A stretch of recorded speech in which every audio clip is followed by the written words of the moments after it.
Good evening. Time for our Common City Council meeting of September 23rd, 2024. We'll start at 7 p.m. Stand for the pledge. I pledge allegiance to the flag of the United States of America and to the republic for which it stands, one nation, under God, indivisible, with liberty and justice for all.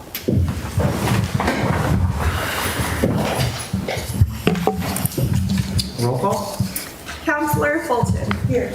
Councillor Pareda. Here. Councillor Mullenberg. Here.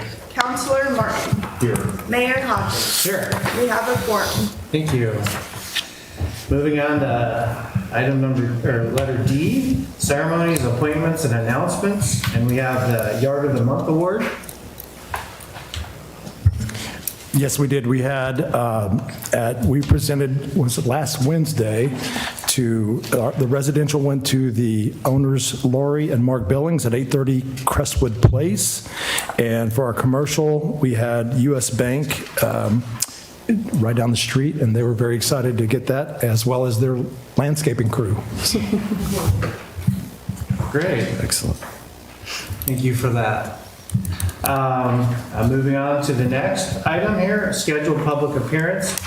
We have listed Miss Leslie Wilkinson from Nature's Coastal Holiday. Familiar face. Hello, hello, good evening. I'm excited to be here to represent Nature's Coastal Holiday. I want to share some information, and if you could, this is my tech support crew over here. She's great. She is. Yep. The first thing that I want to say about Nature's Coastal Holiday is that we're going to talk about the Festival of Lights, but it's really as in the city and the community members Festival of Lights. So let's go to the next slide. So let's find out a little bit about Nature's Coastal Holiday, because I'll bet you there's some things that you don't know. First of all, I want to introduce all of the members from Nature's Coastal Holiday Board of Directors that have showed up here tonight, and I'm going to ask them to stand and then introduce themselves, please. All at once. Start there. Eric Sill, resident of Harbor, but member for 3 or 4 years. Ben Stewart, just started helping out last year, and they wrote me in. Now I'm on the committee. Justin Flores, member for over 10 years. Susan Dunn, member for 7 years. Stephen Kerr, lifetime person here, and I've been retired 4 years and helping. I think this is my 4th year helping, and I'm also the chairman of the City Park and Rec Board. My name is Claude Skilush. I've been with the Nature's Coastal Holiday for 13 or 14 years, something like that. Quite a little while. And I'm Debbie Krasnowski, and I've been with Nature's Coastal for, I guess this is my 2nd year. So these people are the board of directors that head up Nature's Coastal Holiday, which is a nonprofit entity. The other thing that is unique about Nature's Coastal Holiday is not only is it a nonprofit entity, but it actually hosts the largest volunteer light show on the West Coast area. Nobody else can boast a full volunteer event. So let's go to the next one. So this is a time-honored family tradition, and there's a lot of history that goes along, but I'm just going to give you some highlights. So this all started in 1997 with 20,000 lights that were begged, borrowed, and stolen from various garages and closets around town. There were posters that were made by the local high school students in the art class. The cookies were baked by volunteers, and there were 7,000 people that showed up that year. And, volunteers can bake cookies for 7,000 at that time. So that's pretty unique. And then the show evolved, and I think, Claus, we're going to give you a pat on the back for it really evolving, because after Claus stepped forward, the show blossomed. The other person that we can blame for the blossoming would be Susan, because Susan feels there's never enough lights. And I think she's put her best foot forward for that. So last year, we had over 300 displays. There are over 3 million lights. Frankly, I've just stopped counting. It's not possible to count them all. And there were 34,000 visitors that came through. And those visitors were not only visitors from just our community, but they were from out of area, over in the valley, down south, up north, out of state. It was really a tremendous showing. Let's go to the next slide. So the real core to this, again, as I pointed out, is this community volunteerism. And you can see here that there's a lot of lights in those buckets, which are actually trash cans. We refer to them as buckets. And then we have these volunteers that show up, and they show up all through the season to help us with various tasks. Next slide. Our first task is our first community volunteer day that we call String the Joy. That is always the last Saturday in October, and it's a call out to the community to help string all of the lights in the various bushes and small trees. It requires no special skills at all, and there are no ladders involved, so it's perfectly safe for you and you and you and you and you, and you're new, so you are definitely in the slot to be out there. And if you can't be there, we expect to see 2 people representing you for the one body that we're not seeing that day. And it's a lot of fun. We start at 9 o'clock in the morning, and only extreme weather will not let that happen. And it looks like the weather is, who knows. It'll take 80 to 100 volunteers, and it takes 4 hours to get those lights in those bushes and trees. And that is a pivotal day for us. If that does not go well, these folks back here are having to do the chase. And we don't want them to do that. They have a lot of other things to do. So let's go to the next slide. So another way that the community gets involved is hosting through the night. And I think there's one person in this picture that looks very familiar up here, right there. You can see that we're represented there that night by the city police and fire department. So we always rely on the City of Brookings staff to host a night. It's lots of fun to host a night. There are lots of children running around. There's cookies everywhere. There's hot chocolate and hot cider. And more importantly, there's this camaraderie. And I hear it all the time. I haven't seen you in a year, or I haven't seen you in a couple of years. And there are families. There's grandma, there's mom and dad, there are the kids, and Santa obviously is another thing that occurs. So it's really a great fun way to host a night. And we have slots for 33 nights, right? 33 nights this year. Next one. So another way that we have for the community help is financial sponsorship. And we have signs that are available both in the small and the large variety. The small one running $50 for 33 days in the park, and $250 for the larger sign. And those are very important sponsorships for us, and that's open to businesses and organizations here.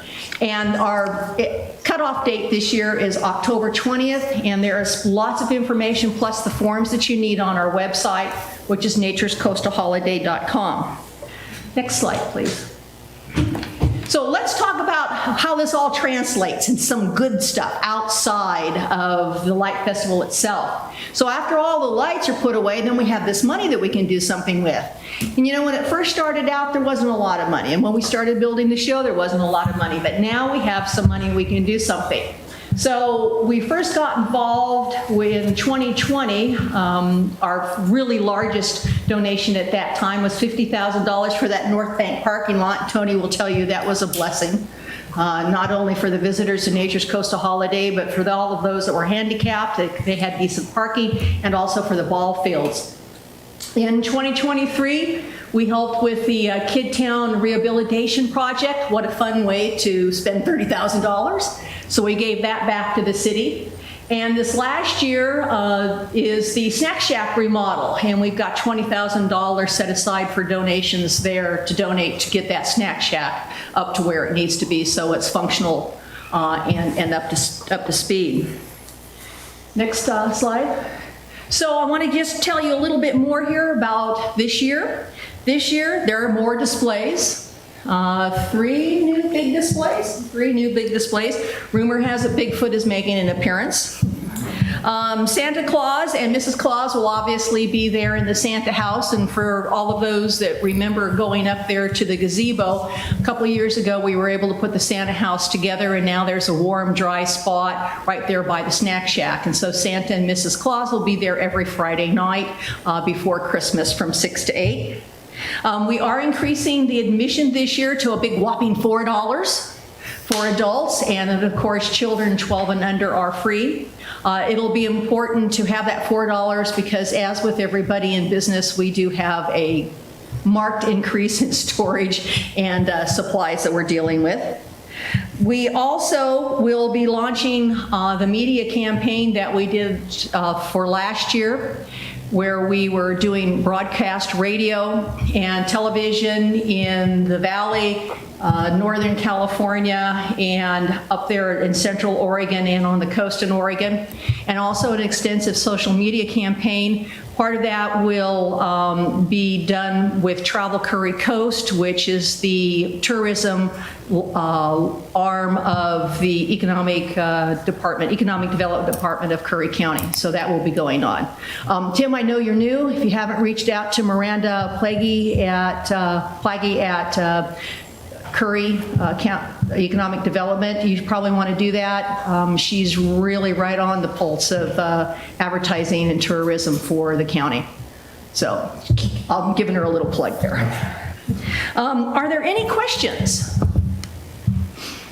Any comments? Well, I would love to start with a comment. Since I work at the high school and I've been there a long time, I remember the very first time with the posters. I remember the metal sculptures that our welding group did. Some of our kids have worked as hosts throughout the years, the hanging of the lights, whether it's our art class or leadership class, athletic teams. There's been a lot that's taken a part of that whole thing. And last year I was able to actually work at the Snack Shack and had a super awesome experience there. And so I just think you guys do just a fabulous job. And I appreciate We'll tell your friends. Tell your friends that they want to hang out with us. Tell your friends. So what can we as a council do to support you? What action would you like us to take based on what you shared today? Just get people in the field on Volunteer Day. That's a big issue for us. String the Joy is a very big issue for us. Talk to your friends about maybe getting a group of 8 together to host a night. There's information on the website about that. I think it's just a sport. If you talk it up about a fun thing to do, then people think it's a fun thing to do and they're right on the spot. So. Thank you. Yes. I also just want to say that it's a huge blessing to our community when the community gets involved and takes things. The city council and the city staff can't accomplish everything that needs to happen or that the citizens want to see happen in our city. So when a group of volunteers, of citizens are willing to pick up what they're passionate about and what they're excited about and bring it to our community, we all benefit from that. So I just thank you for the amount of work and hours and time that you put in to bring this to our community, and something that really blesses us and impacts our community as a whole. Well, I think I can speak for everyone that's here from Nature's Coastal Holiday. It's a privilege and an honor to do it. Okay, I think that's it. Isaac? Actually, we needed you to hold on one moment. Lori, did you have something to say? Yeah.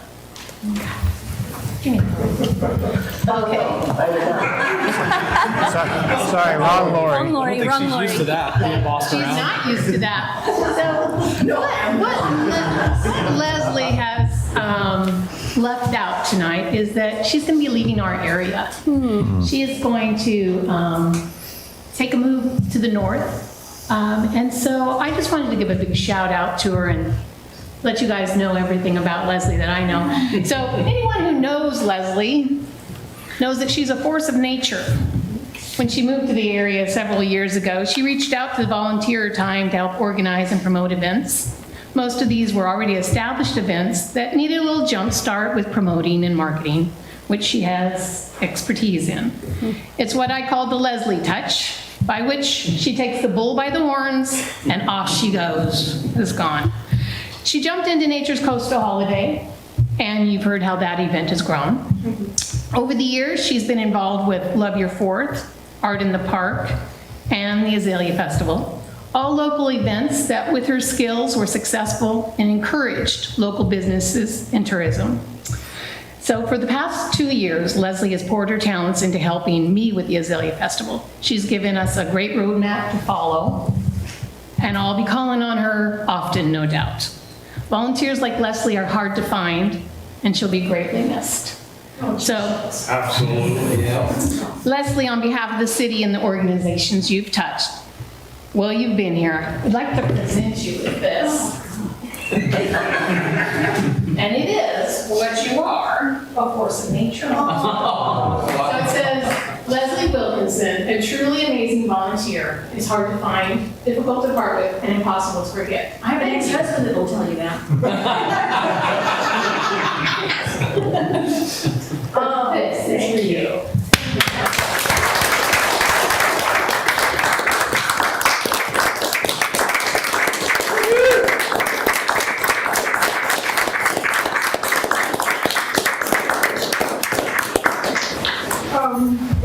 It's very difficult for me to accept this because it's not who I am. I never really asked for any thanks. I want to say that what makes a good volunteer is somebody that does take on the impossible and sometimes rubs a few people the wrong way. I can be a force of nature and I can be a little hard to take, but I think when you're a Scorpio and you have red hair and and you were raised to repossess cars and bounty hunt, it just seems to be a natural thing. So I want to thank everybody, and I am just a phone call away for the Azalea Festival, and I'll be helping behind the scenes on that. And of course, I'm still helping a little bit with Nature's Coastal Holiday with the website. So thank you very much. I appreciate this. Thank you.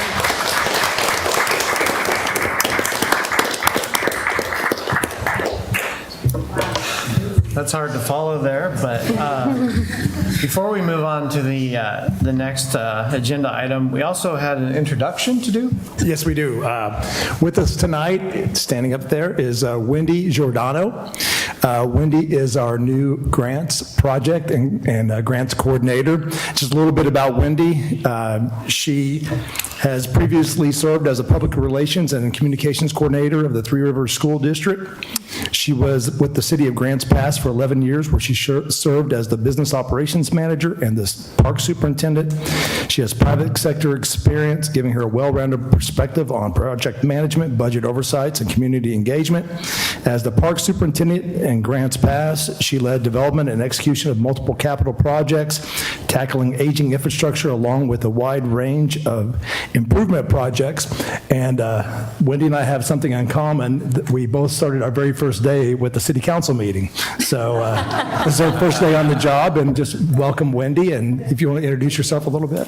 Well, yes, I've been here a whole day, and I am just so thrilled. The staff has been incredibly warm and welcoming. I know I've made the exact right decision, and things like the community pride that's shown. I mean, I was one of the visitors last year, and that is one of the things of many that brought me to this community. I always had a plan of eventually making it out here, and then I saw this position open up, and I wasn't actively searching, but I knew it was for me. And so I'm super excited to be here, to be a part of this community. I mean, there's nothing but love for this beautiful area and the pride that's shown, all of these events. I'm just like overwhelmed at how much is going on in Brookings and what it's going to be even more coming here soon. So thank you. Well, thank you. It's nice to meet you. Thank you. Welcome.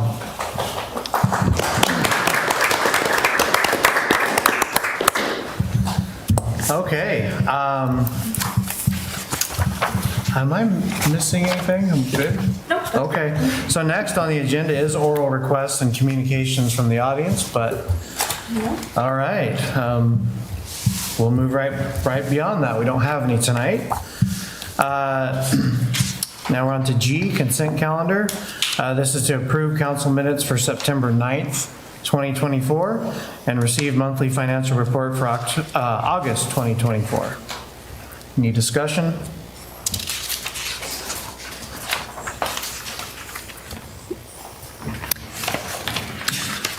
Any motion?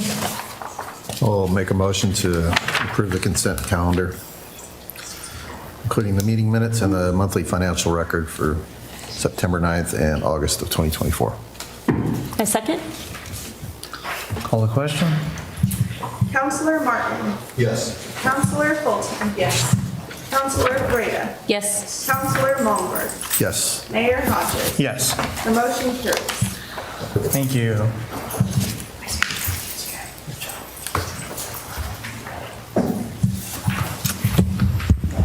Okay, moving on to staff reports, public hearings, ordinances, resolutions, and final orders. Number one on that is beach camping. And we have a council agenda report for that. Thank you, Mayor Hodges, members of the council. The State of Oregon Parks and Recreation Department received a petition from local residents requesting the department open rulemaking to add Brookings to the list of cities where overnight camping is prohibited within the city limits along the ocean shore. Oregon State Parks and Recreation Commission approved opening the rulemaking process and has opened the public comment period until October 15th, 2024. Public comments can be made on the State of Oregon OPRD website link, and I provided a link below. The city has received complaints from residents from the Macklin Cove development in the past concerning transient camping on Mill Beach. This matter has been discussed numerous times over the past several years. The matter was the subject of a review by the City Council and Parks and Recreation Commission in 2009 and again in 2017. During those review periods, council did not want to restrict camping on beaches in the city of Brookings. Under Oregon law, it is legal to camp overnight along the ocean shore to accommodate recreational hikers on the Oregon Coast Trail. The exception to this is beach areas fronting those cities that have requested no camping adjacent to the boundaries of their city. City governments and individual petitioners can request under Oregon Administrative Rule OAR 736-030-0020 to be included in a list of cities where overnight camping is prohibited. The cities of Cannon Beach, Lincoln City, Seaside, Newport, Bandon, Gold Beach, Rockaway Beach, and Manzanita currently prohibit overnight camping on the beach under this provision. Staff is seeking direction from council regarding support or opposition to the prohibition of camping on beaches in the city limits of Brookings. And I provided the last staff report that went into this in detail in 2017. Unfortunately, I don't have minutes from the workshop that had probably more discussion. And I also apologize. This may have been a better topic for a workshop. I was concerned that we wouldn't have enough time to respond if it's October 15th. I know our workshop is the 7th. So, but we do have a representative from Oregon Parks and Recreation here to explain the rulemaking process and whatnot. If you have any questions.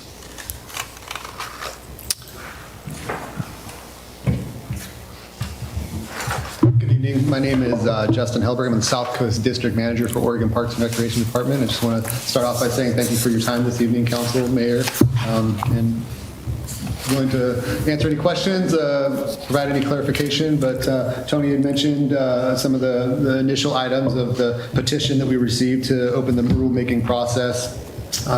And related that back to the OARs and ORSs. Our legal counsel reviewed that petition and it met the merit, and our commission went ahead and approved the process to open up the public comment period. And so, like Tony mentioned, it opened up on September 1st.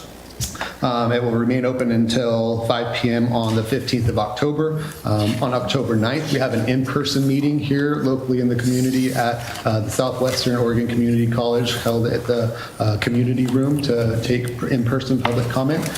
And one of the things that our commission would love to know the perspective of the City Council on the proposed rule change. We'd encourage you to submit a letter via the options that Tony mentioned, or come and speak at that in-person meeting on the 9th. What time is that meeting? The meeting is at 5:30. And would the, what we're considering tonight, would it be essentially this prohibition of camping specific ordinance, or would it be tailored in any specific way to Brookings? Is that sort of the standard prohibition of camping ordinance that Gold Beach has adopted and some Correct. others It would as well? mirror that, yeah. And so one question I had was, does this in any way prohibit people from having a campfire at sunset for a couple hours or something like that? I know a lot of high school kids like to do that. I like to do that with my family. I'm not a transient trashing the beach, but we make sure we put it out when we're done. But anyway, I wanted to make sure that campfires or something like that wouldn't be prohibited as long as it was reasonable. No, that would have no correlation to the enforcement of typical recreation, prohibiting any other recreation other than overnight camping on the ocean shores within city limits. So you'd have your typical ability to have a campfire. There's really, that would be the only impact. You wouldn't have a recreational impact other than that. Thank you. I have a couple of questions. So the nearest state park campgrounds that people can camp near the beach, maybe not on the beach, but at Harris Beach and at Hubbard Mountain, what's the occupancy rate of those? If somebody locally or visiting the area wanted to utilize those campgrounds to be close to the beach, what's the likelihood of them being able to get a spot? And what are your policies for the number of days people can stay there, and the reservation policy to allow ease of people that just happen to drive through and be able to get a campsite?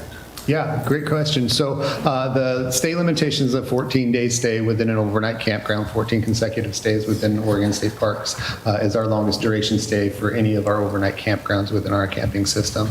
And then as well, you mentioned or asked about the overnight occupancy rates.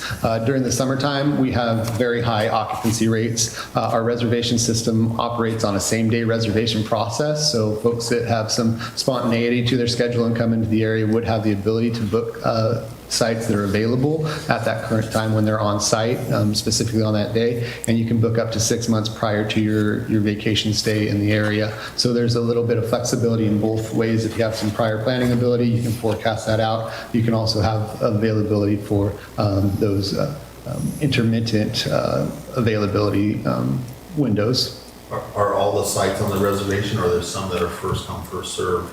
No, the entire campgrounds are on the reservation system. Yeah. Okay. And that high occupancy rate, is that year-round or is that just seasonal? It's really more seasonal during the peak seasonal use. We see a lot more vacancy depending on what are going on in the local communities. Like the wonderful holiday lights definitely influences our occupancy rates on the weekends and things like that. So depending on what's going on, you could see a weekend that we have a fairly full campground, but it's more during the summertime that you would see those typical full signs out every day of the week. What about as far as the unregulated, unpermitted camping on the beach? Is there time limitations of how long they can stay? I mean, obviously, there's not park rangers there like there is at Harris Beach. So if there is, how is that overseen? Yes, so along the Oregon coast and our different management units, we have beach rangers, Oregon Trail beach rangers that are stationed out of local management units that cover a section of ocean shore. And so they're out there on the ground going through these areas, and they'll go through and they'll make contacts with folks. There's a lot of different elements of educational opportunities of why we'd stop and talk to some folks, depending on where they set up camp, make sure it's a safe location, not in a tidal influenced area, driftwood clumps and things like that. The duration, the intent is not a long duration stay. It's a moving through the area. It's more associated with traveling and the Oregon Coast Trail. So folks that are traveling along that can find those areas that they can stay for an overnight stay, closer to facilities that may have some sanitary options for folks to utilize and food options for folks as well. So they kind of set around those areas, and then does that answer your question? Yes. So, go ahead. I was a question for the lieutenant. I guess I just wanted to get a take from the police department perspective. Has there been a lot, I guess two questions, sort of twofold. Have you received, or has the department received lots of complaints of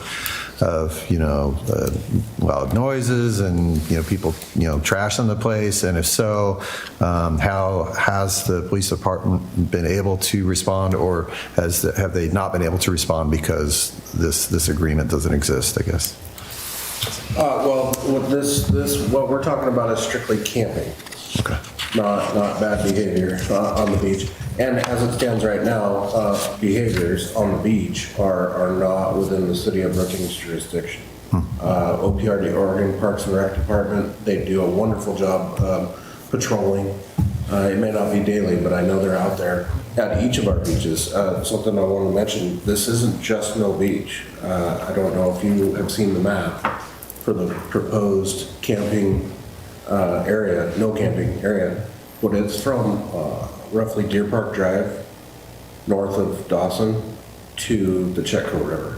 So it's that entire area that I think, and help me out, I think would become the responsibility of the police department.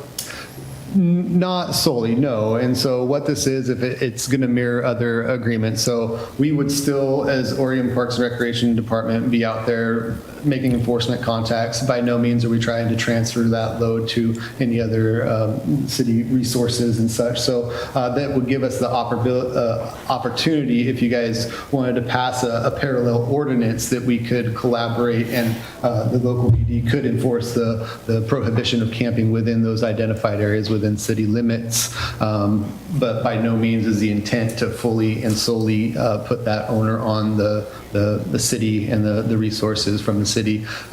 Really, one step that this does is it gives our staff the ability to go out there and make those enforcement contacts. It gives them another tool in their toolbox to address some of the challenges that we see along the ocean shores.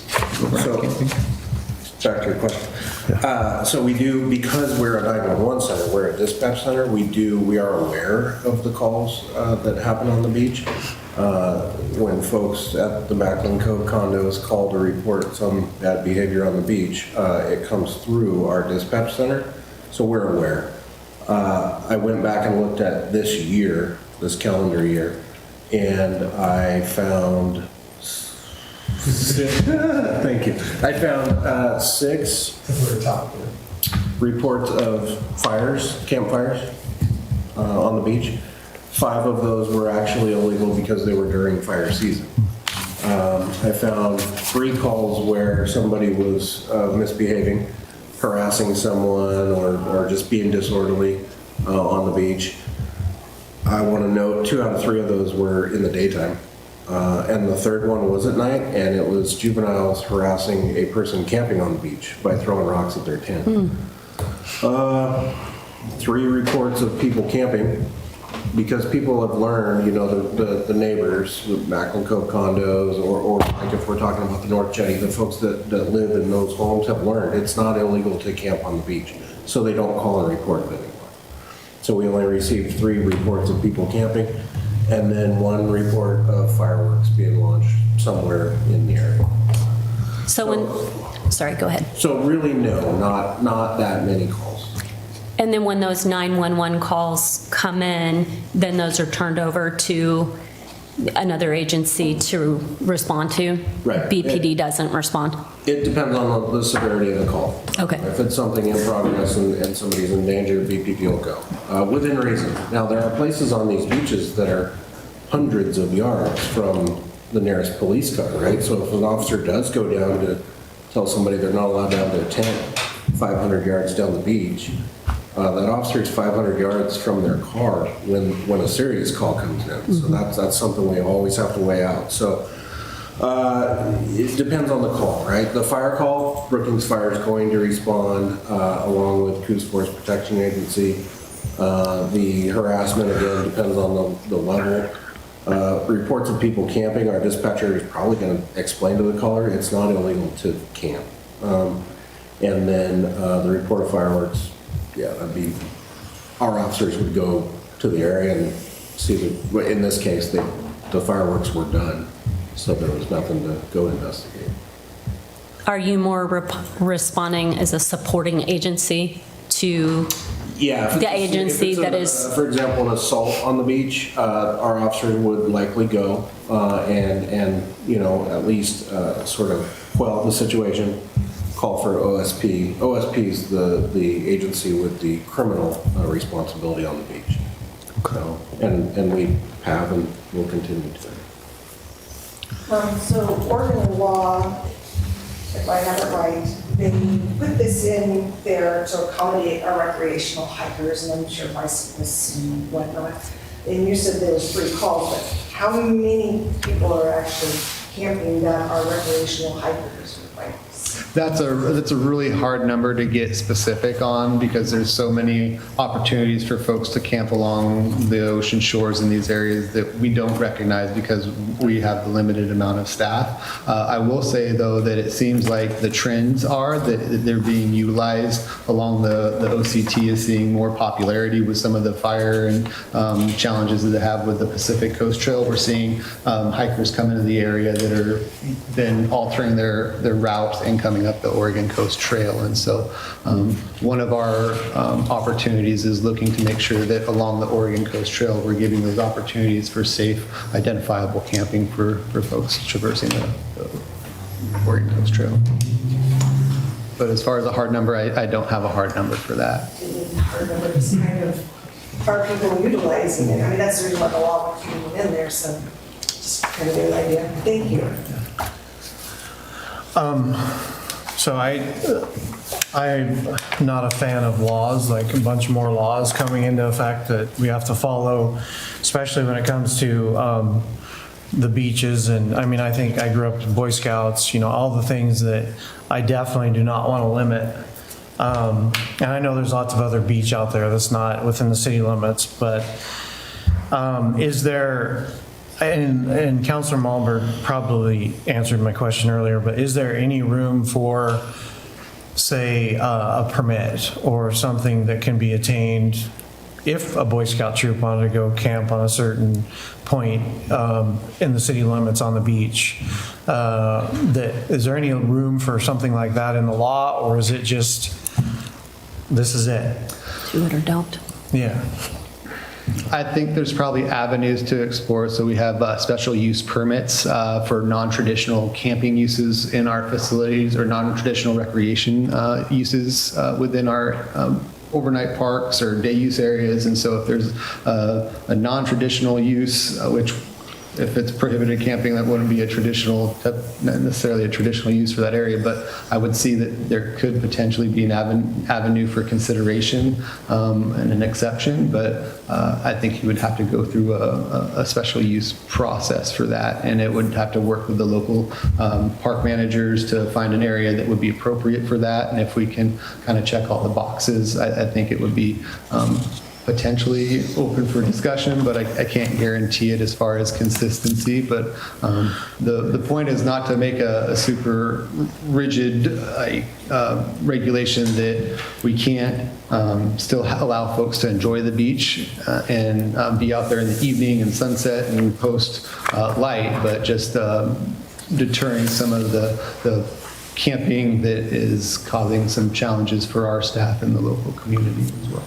Well, and then included in our packet is several pictures, which I didn't really need to see because I've been down there and seen a lot of trash, needles even, dogs running around that I don't think were very well trained, some scary looking people. Maybe I was scared of them, I don't know.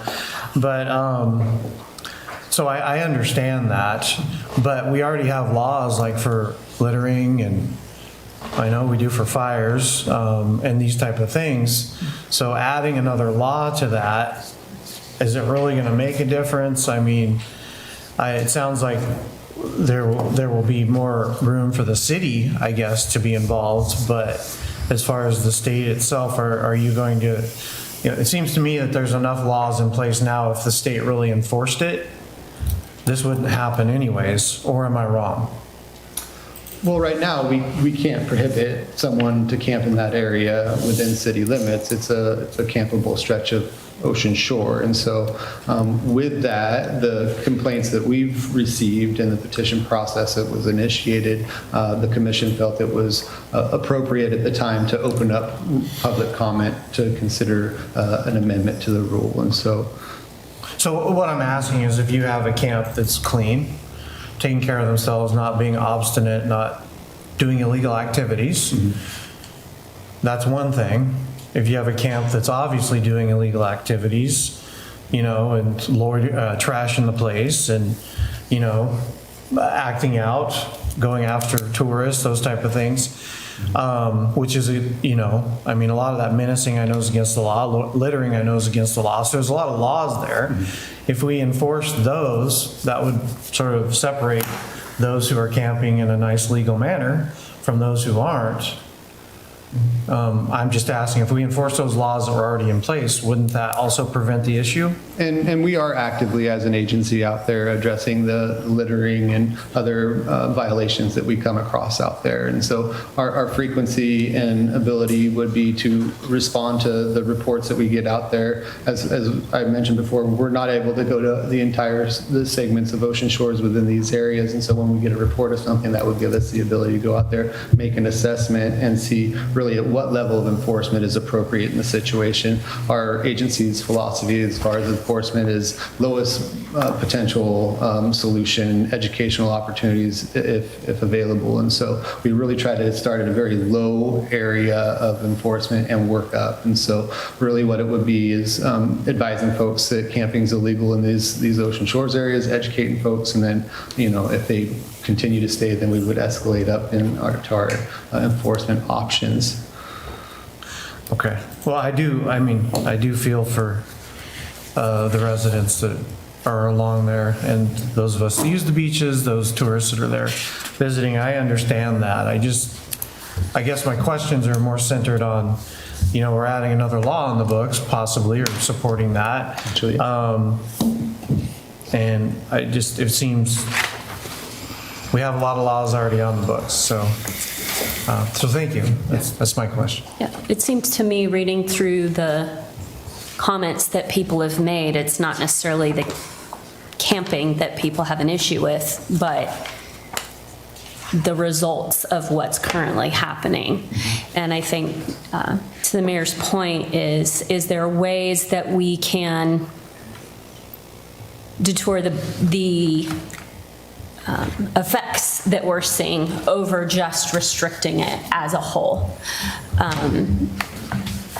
Because again, I don't think, from what I saw, anybody has an issue with people camping there. It's just the concerns that they no longer feel safe utilizing the spaces. And I was thinking also of the mayor's comments regarding like the pullouts.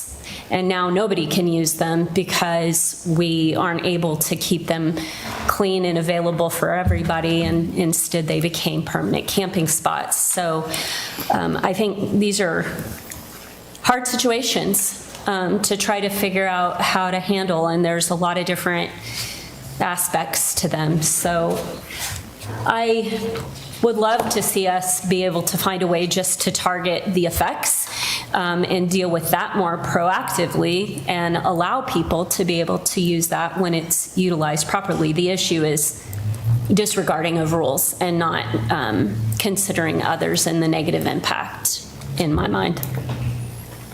Yeah, I can speak to my own experience. My daughter, when she was a senior in high school here, had to do volunteer hours. It's just part of what they do, and she really wanted to do a beach cleanup. So yours truly's got to be the supporting dad and do the beach cleanup, right? So I know that just based off of that experience, how bad some of those areas are. We went down there with a few garbage bags, thinking we'd save the day, and we got back into some of these areas, and I just told her, absolutely not. We are not going back into there. There's needles, and there's just feces, and just some really disgusting stuff from people who have been camping for far too long. No one, even being maybe a clean person or someone who camps a lot can be in a campsite for months at a time without having a serious impact on the environment and just the overall beauty that surrounds us. And so I think and it's unfortunate because here we have a group of individuals who don't care. Having us up here now having to consider another law, and I'm the same way. I don't like more restrictions, but I don't know. I'm not sure how else to resolve it, I guess, without some kind of a ban on it. So. And if I may, after visiting with Justin and visiting with Chief and Lieutenant Dotson, I was a little bit taken back by the number of calls. We only had 12 in this last year, so I was expecting a ton of calls. And like you said before, 3 of them were people complaining of illegal camping, but it was actually illegal for them to be there. So again, putting together another law has some possible unintended consequences, which would be like was spoken before, going all the way from Lone Ranch to the Chetco, banning all camping and having our police department working with the folks with the Parks and Rec with the state, but some of the circumstances that may evolve from that, like Lieutenant Dotson said, if there's an assault or something going on, a mini riot, we're going to be there quickly. But if it's just something where, campfires, I think we respond to those too. Our fire department does, and during the fire season, to have them put out. But I think one of our biggest concerns is some of these unintended consequences for the city as well, because if we're going to be talking about, essentially almost patrolling beaches now, then that's something we don't have budgeted for or the manpower for as well. So, and I'm not saying the folks at Macklin Cove there have any, what they're saying and hearing and feeling. Although, some of these pictures, I understand, these are from 7 years ago, and I'm sure some of them are still going on to this day. But, as staff had discussed, it may be something, as Councilor Pareda had mentioned before, maybe some education and with some of the folks and going out there and taking care of some of the problem issues rather than just a blanket across, maybe another alternative as well. And I apologize for the short notice on this, but as the meeting was coming up here in less than a month, but I just wanted to get input. And as Tony had mentioned, maybe having a workshop where we can discuss it, even further, and might be something you might want to consider as well. But I just wanted to, on behalf of the city and the staff, just kind of, explain to the council, and I'm sure you're aware of it, that sometimes these things do have unintended consequences. So, and sometimes, you're throwing the baby out with the bathwater, and as Councilor Fulton said a few moments ago, we have people that, legitimately might want to camp here that are doing the Oregon Coast Trail and Boy Scouts and those groups too. It'd be a shame to, shut them down just because of a few people. So I have a couple of comments. Thanks for coming tonight. So I agree with the other council members that I do not like to see more regulations. I work in the tourism and recreation industry, and I especially dislike new regulations on recreation. But if anybody's seen what's transpired at Redwood Bar or Miller Bar or Nook Bar over the last 10 years with people camping on the gravel bar and how that's escalated and how that makes it less enjoyable for other people going to the river bar.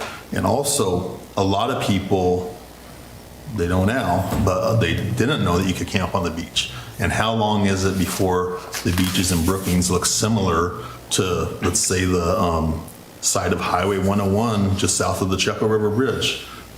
Do we want to see a dozen tents on the North Jetty Beach or by Checo Point or at Mill Beach? And when do we address the problem when it's small before it's bigger?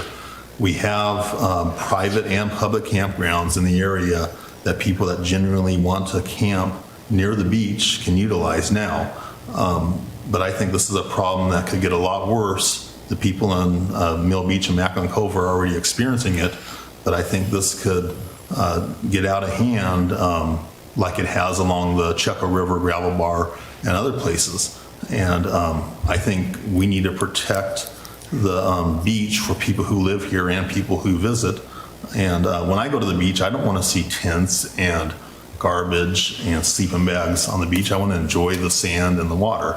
And I think other people do too. So I actually support this petition, and I hope the State Parks and Recreation Commission approves it. I know it's going to create more work for city staff and the police department, and that's unfortunate, but I think we've given the police department the tools and the resources to address issues like this. So the unintended consequences are definitely unfortunate, but I think for the betterment of the community, I think camping should be banned on the beaches in Brookings.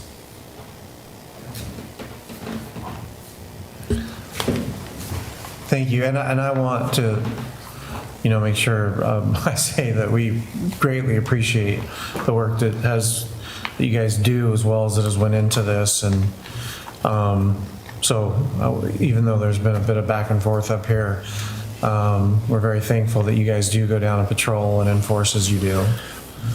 Excellent. And just to kind of build on a couple more things. So the public comments that are going to be coming in are being reviewed and will make it to the commission, and the commission will review those. And a few things could happen. The commission could have the option of amending the proposed amendment, tabling the amendment, and then asking staff for additional information. Those are some of the potential outcomes. And so those public comments are going to go to our commission either in November, their commission meeting in November, or potentially in February. So it's going to be a little while before everything gets wrapped up and put up to our commission. And then just finally, as always, we just want to let you know that whatever happens with the rule change, we want to make sure that we continue to be good partners with the city here, and we appreciate the support and everything that you guys have offered us, and I'm looking to continue that relationship. So thank you for your time this evening. I appreciate it. Thank you.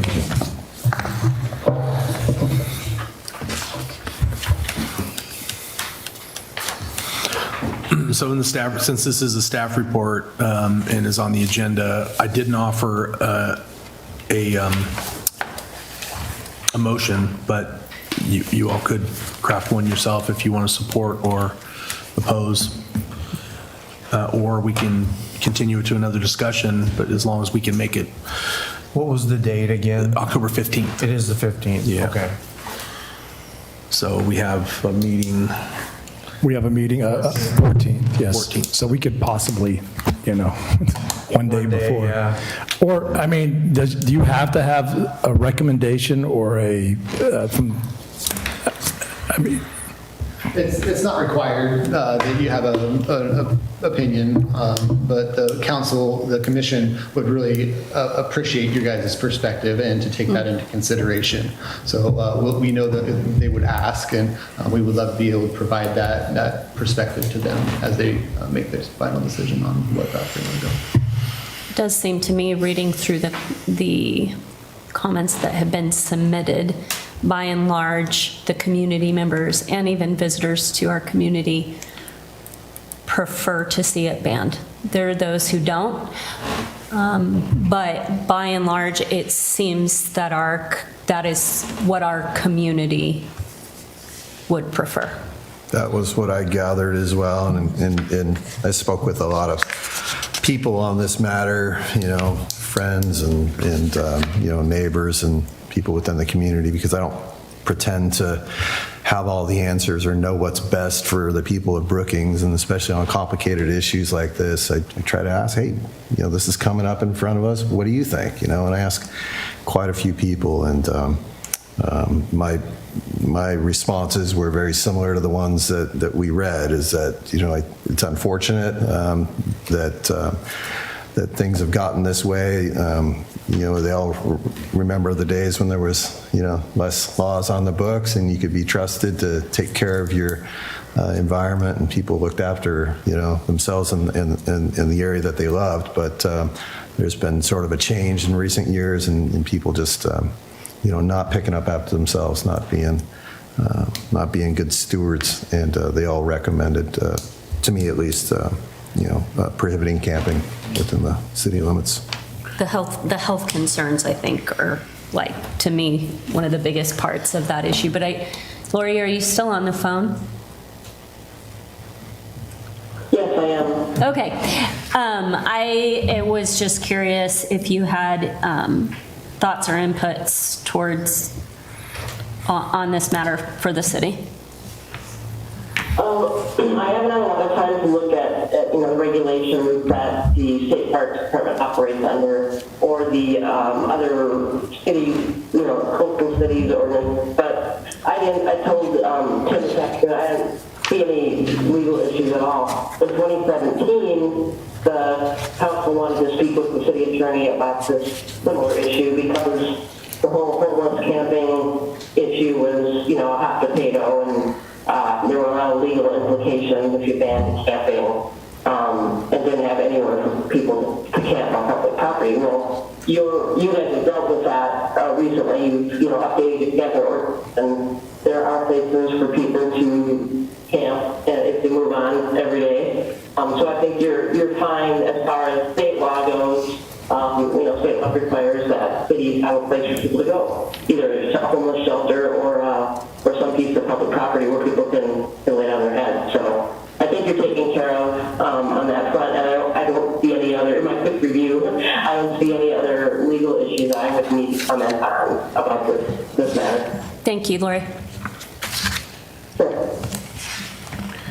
So I think the question before us is, if someone wants to make a motion tonight, I want to make a suggestion. I'm not making a motion right now, but mine would be to, since it has to be done by the 15th, knowing there's another meeting, I personally have not done a bunch of sleuthing around to ask anyone, so I appreciate those of you who have.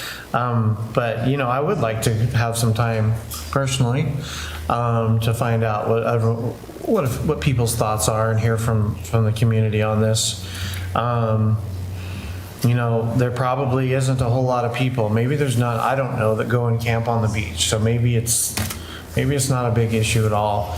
You know, I just continue to go back to the basic, you know, one more freedom taken away. But, you know, if you don't use the freedom, I guess what's the big deal? You know, and then it's questions sort of pop up as we talk too. Okay, you remove that area. Let's say there is, you know, maybe somebody who is somewhat down and out, but they're clean and you know, and just needing to go there for a little bit of time in between apartments or something, and, you know, keep it up. Okay, where are they going to go? That was one of their options.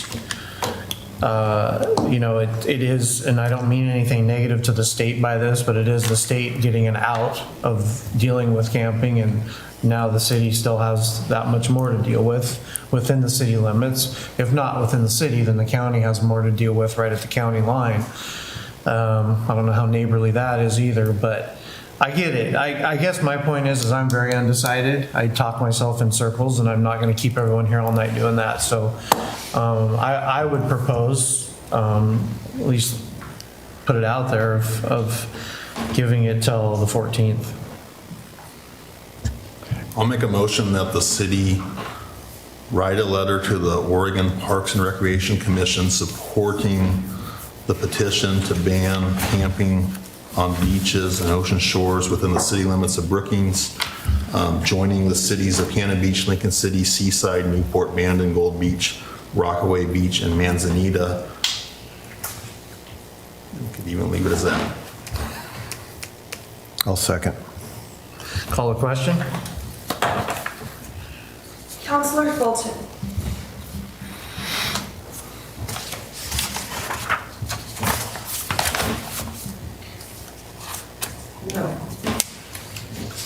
Counselor Pareto. I'm with Isaac. I'd like to table it and be able to discuss it and attend this October 9th meeting, so my vote is also no. Counselor Longberg. Yes. Counselor Martin. Yes. Mayor Hodges. No. The motion fails. Thank you. Could we put that on the 14th agenda? Yes, and I would also like to contact these other communities and see what the impact has been since the ban as well, because we've got a number of law enforcement agencies and cities that I could, quickly talk to some of these city managers and see what kind of impact it's positive or negative. I would definitely appreciate that and like some more information, and maybe we could discuss it at the workshop. Okay. So we'll put it on the workshop agenda. For the 7th. Okay, and is there anything else that you would like to have prepared for that meeting? Is there anything other Can than? we send a follow-up email if we, like in the next few days, if we think of items for that, just so that way we can have some, helps me to process things afterwards. And I just want to restate or reinforce that, at least for my vote personally, it was not hearing everyone that had, I completely get it, and this might be the answer at the end of the day. Just wanted to put a little bit more thought and energy into looking into this, and I should have prior to this meeting probably, so I apologize for not doing that, but I look forward to reapproaching this issue and on the 14th. Will do. At the workshop. Yeah, both. Yeah. So, thank you. Thank you. On the same lines, so I made this motion because of the deadline coming up. And I don't have any problem with spending more time discussing this. And I'd encourage citizens to contact us either through our city emails or call City Hall and ask for the city manager's office if they have a comment that they'd like us to see about it. I agree, and I think attending this public meeting and for us to be there too to hear what the input is there would be helpful. Agreed. Thank you. Jumbled up here, but Public Works service truck. Lori, I was wondering if you wanted me to stay on the line or not. Is there any need for Lori to? Actually, yes, on the city recorder, I'd like her to stay on for that as well. Yes. We're almost there, Lori. But right before that, number 2 under H, Public Works service truck purchase. Thank you. The city purchased our existing public works service truck in 2006, and it currently has 36,738 miles. The service truck is used daily for repairing water, sewer, and stormwater infrastructure. In 2021, the city's Public Works Department identified a new new service truck replacement as a high priority equipment need within the next few years, and we have been saving money for this purchase for the last few years. The existing service truck is seeing signs of wear and is undersized for the equipment the crew uses on site repairs. The city intends to transfer the existing public works service truck to Jacobs for use off-site repair pump stations, which occur less frequently. The service truck that Jacobs is currently using will be surplus through an auction on GovDeals. The city operates a new vehicle purchase program on a 5-year rotation. We recently paid off 2 public works vehicles in fiscal year 23-24. Staff reached out to several vehicle dealerships in search of service trucks that met specific requirements, and there were very few that could. Newburgh Ford currently has a vehicle that meets our specifications in stock and is part of the Oregon Buys procurement system, which guarantees lowest price for the vehicle purchased through them. I will offer that we did also collect quotes, although the vehicles are not apples to apples per se. This vehicle is still the cheapest of all of them. So this one plus 3 other quotes. So there's 4 total quotes. And this accomplishes the goal of what the need is, this vehicle? Yes. And thank you for the clarification that I had just asked for clarification if it remains a city asset, even though Jacobs is using it. So thank you for that clarification. I also asked that sometimes we sometimes we get those other quotes and bids and sometimes we don't. And just out of transparency, I would like to be able to see those things so that way we can make the best decision. That's just my own self. Sure. Any other comments, questions? Just the dollar value of this was budgeted for in the current budget. Does it exceed what was budgeted for? Okay. I'll move to authorize the city manager to purchase a new public works service truck from Newburgh Ford in the amount of $88,849.75. I'll second. Counselor Graham. Yes. Counselor Mulder. Yes. Counselor Martin. Yes. Counselor Colton. Yes. Mayor Hodges. Yes. The motion carries. Thank you. And then moving on to H3, appoint city recorder. Yes, Mayor and Council, tonight before you is a recommended motion to appoint Brooklyn Ostertag as the city recorder. Just a quick bit of history. In the prior administration, the city recorder was, when you go back 20 years, was not under, let me see, I'm back up here. The city quarters was not under the duties of the city manager. I believe Joyce Havington was the city recorder from 2005 to 2016, and Teresa Davis, or Terry, was the city recorder from 2016 to 2018. When the previous city manager was here in 2009, she was appointed as the finance director / human resource director. And back in late 2018, when she was named the city manager, she recommended the council to change the position of city recorder by naming the administrative assistant to the city's deputy city recorder. And as well as she kept the titles of human resource director, finance director, and city recorder.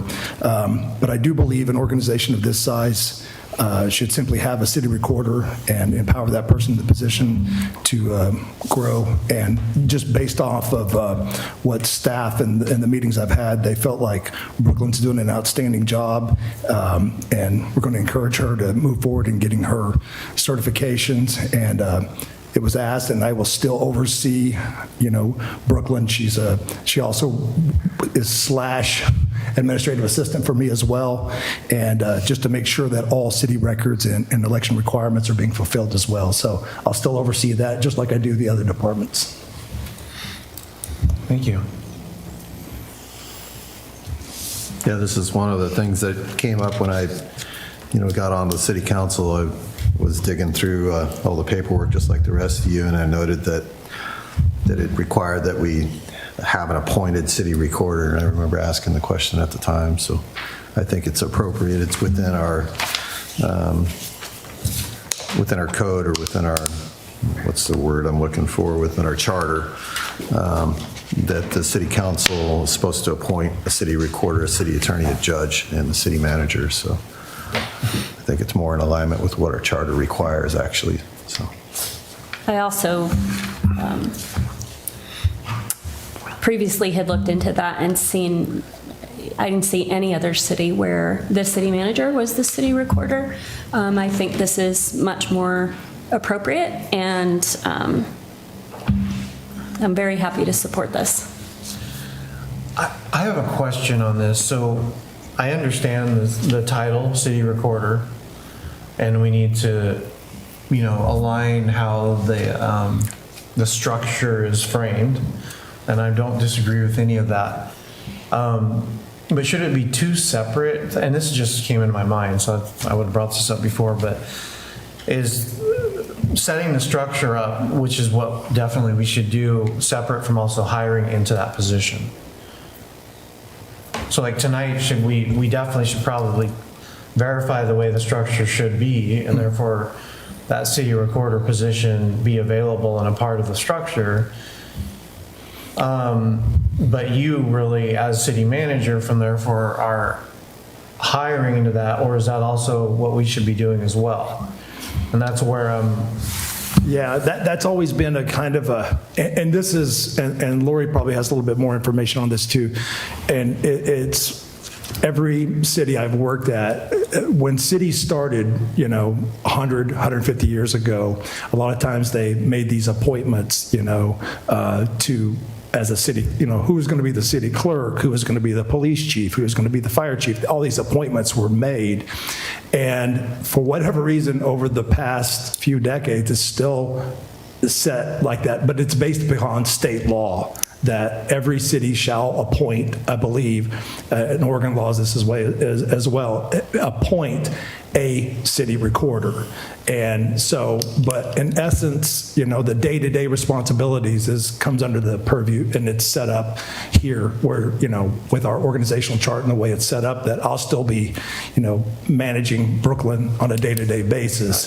So, but yeah, so that, and for whatever reason, and this is just me speaking as a manager, it's a little bit archaic to have that still put in place. And I understand why, because a lot of the smaller cities, they do make those appointments, and in some cities, they still have elections for that. I know in California, it's one city I was at, we still had an election every 4 years for a city clerk.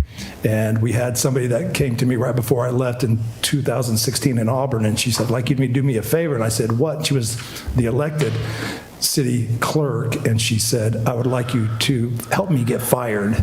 And because she said it was a waste. She literally showed up at the council meetings, pushed the record button, and my deputy city clerk was the one that did all the work, similar to what Brooklyn's doing. And so we did. We put it on the ballot for 2016 to abolish the election of the city clerk, and it was approved, and that was abolished, and it was just under the purview of the city managers. So I hope that answers your question. It does. Thank you. That explains it for me in my mind, because I was separating the two, but as an appointment and as that position, Yes. if that's what the council does, then I support this for sure. But legally, we're required to appoint the city recorder.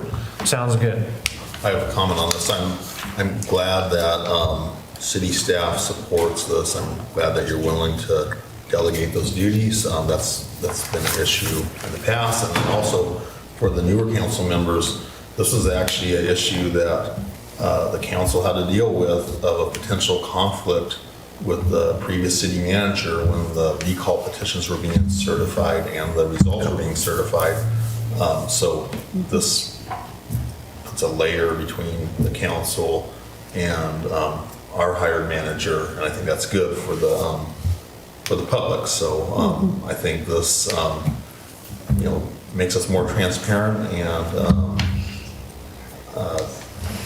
the public should support this as well, and I think this is what the public wants. And I'm happy to support the appointment of Brooklyn to this position. I think she does a fantastic job. I'm very grateful for her. So I'll make a motion to appoint Brooklyn Osterhage as city recorder. I second. Call the question. Counselor Malmberg. Yes.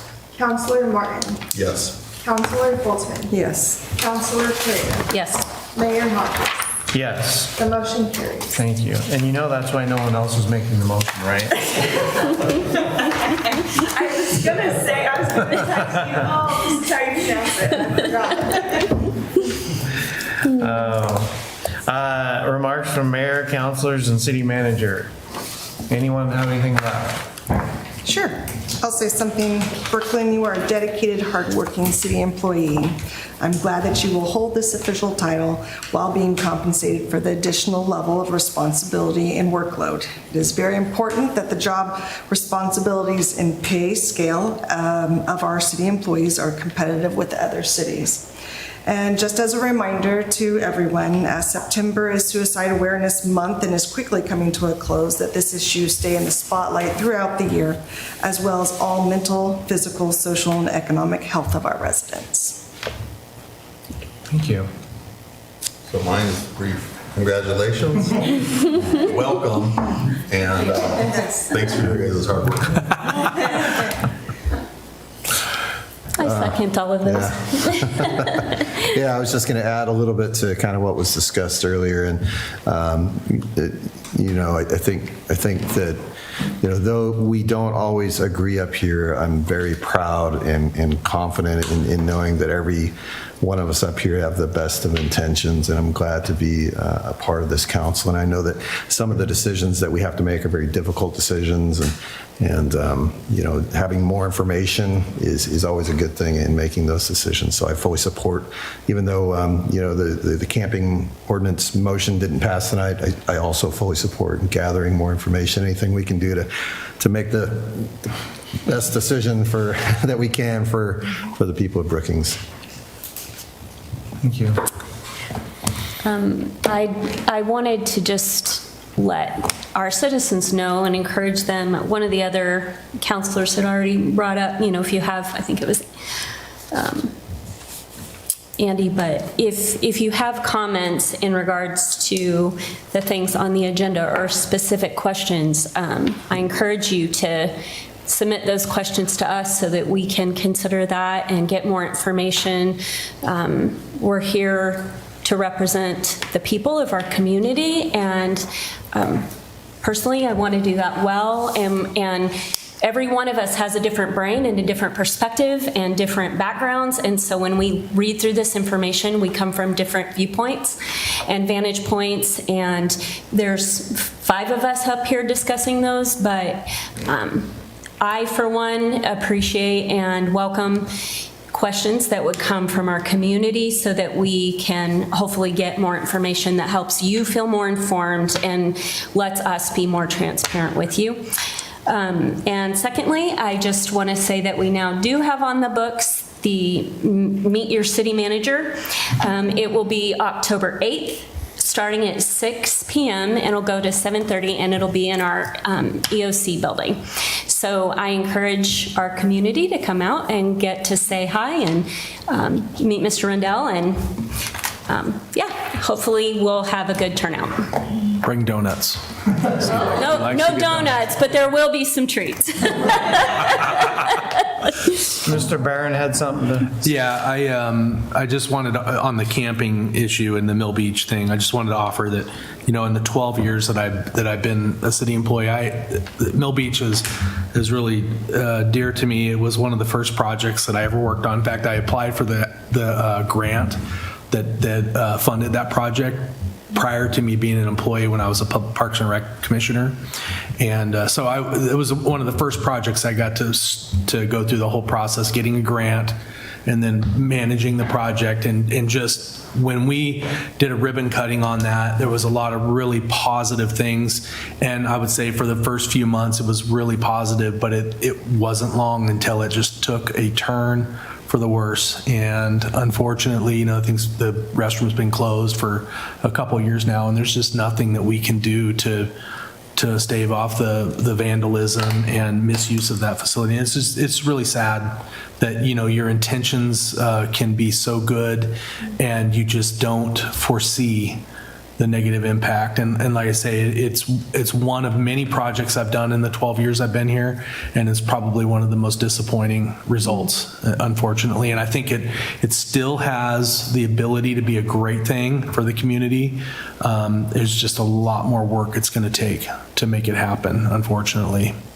But I just wanted to offer that up. It's like I say, it was a really, really positive, well-received project when we did it, and it just didn't turn out well. So Thanks for that input. Thank you. Appreciate it.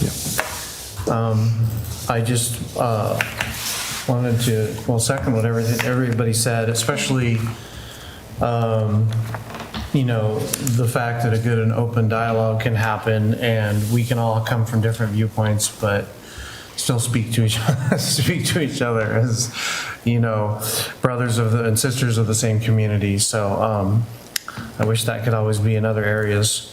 So it is a great night. Welcome, Wendy. Congrats, Brooklyn. Thank you for being here. And I just want to close on, it is politics season, and there's a lot of things getting talked about. I would just, ask everyone to not lose their focus. and look into things that really matter. I know locally we've spoken publicly about the windmills and opposing that, and I know there's the county put out a measure on the ballot, 8116, which is basically advising officials that the majority of our area oppose that. And obviously, if that passes, it shows that a majority did. So I would just recommend people to at least look into that, and you know, and in all other areas, as we get the chance to vote. It's coming over to me now. Maybe it's attracted to whoever's speaking. You know, think about not only how things affect you, but how things affect everyone else. It seems like there's a lot of offers of free money, if you will, and other things, but don't let that always be what entices you. Look at what is actually the best overall, and for your community and your state and your nation when you go to the ballot box. So anyways, those are my 2 cents for the night. Anyone else? One more quick comment. I don't know if you guys saw the press release from the sheriff about the search up by Nasika Beach a few days ago or yesterday, but where the sheriff personally responded and helped find that girl who was missing, like a toddler, and the city of Brookings with the drone, and was an officer that responded. Yeah. So a great response from the different law enforcement agencies, and actually the sheriff personally responding and it was like finding the girl who was lost. So I think I saw some video of that too. Yeah. So great job on our law enforcement agencies working together on that. Yeah, thank you. If no one else.